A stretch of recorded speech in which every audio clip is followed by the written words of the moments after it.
A round of disappointing earnings reports before the bell, including results from Bank of America and Bank of New York Mellon, combined with tumbling energy prices, pressured stocks to give up most of Tuesday's gains.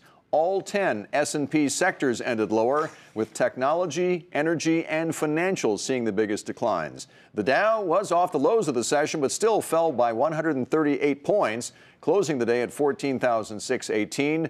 The S&P 500 was down 22, and the Nasdaq, hardest hit percentage-wise, down 60 points, dragged lower by shares of Apple, which for a time dipped below $400 a share today before closing at $402. That after one of its top audio chip suppliers, Cirrus Logic, hinted at a slowdown in production of iPhones and iPads.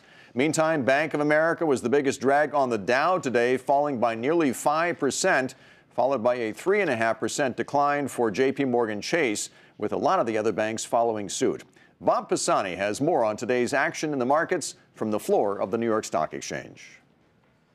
It was another whipsaw day for the stock market that started ugly right off the bat. The problem is that key commodities like copper, aluminum, and nickel were again dropping, sitting at essentially 52-week lows, all on concerns about slowing global growth. Key commodity stocks like Freeport-McMoRan, Cliffs Natural Resources, U.S. Steel, and Peabody Energy all hit 52-week lows as well. And while commodity stocks like materials and energy suffered, there were also notable declines in industrials and in financials like Bank of America, which missed earnings estimates.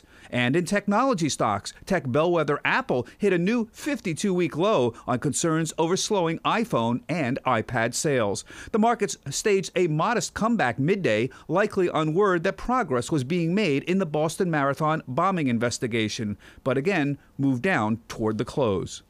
The problem for the stock market right now is a simple one. The market's been in an uptrend all year until Monday. But now we've had two big down days, 2 days with selling on heavy volume. And that's calling into question whether there is still an uptrend in the stock market. That's relevant because trend followers are an important part of the market. And if they determine there's no more upside to the market, the uptrend could become a downtrend. For the Nightly Business Report, I'm Bob Pisani at the New York Stock Exchange.